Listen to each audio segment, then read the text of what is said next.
এখন বাংলাদেশের ইতিহাস নিয়ে যদি আমি কথা বলি 1971 থেকে 2026 পর্যন্ত, এগুলো অনেক কথা ঘাটাঘাটনি হবে।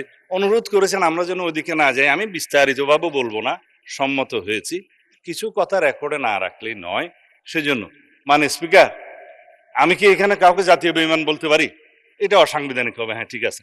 আমি চাইলে আওয়ামী লীগকে জাতীয় বেঈমান বললাম না 1986 সালে, এবং তাদের যে সহযোগী হিসাবে, সহযোদ্ধা বা হামসফর হিসাবে ইলেকশনে যারা গিয়েছিল, তাদেরকে আমি কিছু বলতে চাই। এটাও আমার বলা ঠিক। এখন আসি স্পিকার, এই সংসদে কথা বলবো বলে ইমোশনাল একটু বক্তৃতা দেই। কতকাল অপেক্ষা করেছি। আমার ক্ষেত্রে সেটা 19 বছর, আপনার ক্ষেত্রে কত বছর জানেন? 19 বছরই হবে।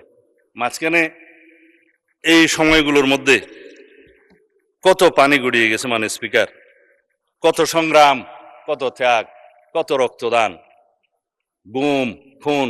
আমি নিজে গুম হয়ে নির্বাসনে থেকেছি 9.5 বছরের মতো, বিদেশে গিয়ে জেল খেটেছি। আজকে এগুলো নিয়ে আন্ডারমাইনিং করে যারা করে, তারা কেউ কেউ বিদেশে বসে করে, কেউ দেশীয় দোসররা করে কি কারণে? আমাদের ডেমোক্রেটিক স্ট্রাগলটাকে যারা আন্ডারমাইনিং করার চেষ্টা করে, তারা বাংলাদেশের এই ছাত্র গণ অভ্যুত্থানের ইতিহাসকেও হয়তো একদিন কলঙ্কিত করবে। এককভাবে কেউ কোনো সংগ্রামে জয়ী হয় নাই। 2024 ছাত্র গণ অভ্যুত্থানের ভিত্তি সোপান একদিনে নির্মিত হয় নাই।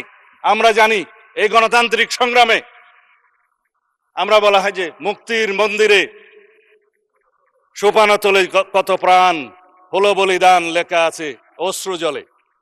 তারপরে কি আছে স্পিকার? যারা স্বর্গগত তারা আজও জানে যে স্বর্গ থেকে প্রিয় মাতৃভূমি। এগুলো সব কবিতা, গান।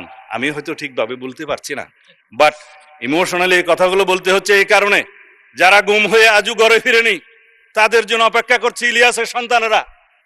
তার সঙ্গিনী এখনো বাতায়ন খুলে বসে থাকে তার স্বামী কোনোদিন আসবে বলে। আমরা তাদের কাছে কি জবাব দেব? আমার স্ত্রী সন্তানরা যেমন একটা আমার অনিশ্চিত জীবনের সময় অপেক্ষা করেছে, আমি বুঝি সেই ব্যথা। আর কেউ বুঝুক বা না বুঝুক, কবরের মতো একটা জায়গায় 5 ফিট বা 10 ফিটের জায়গায় ছিলাম।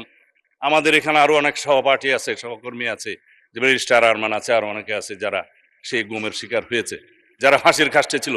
তাদেরকে কি জবাব দেব? আসুন আমরা এমন একটা বাংলাদেশ বিনির্মাণ করি যার প্রত্যাশা আমাদের শহীদরা করেছেন, যার আকাঙ্ক্ষা আমরা করেছি, যার আকাঙ্ক্ষার 71-এর শহীদরা করেছেন। এখন 2024-এর বিষয়ে আমার তরুণ বন্ধু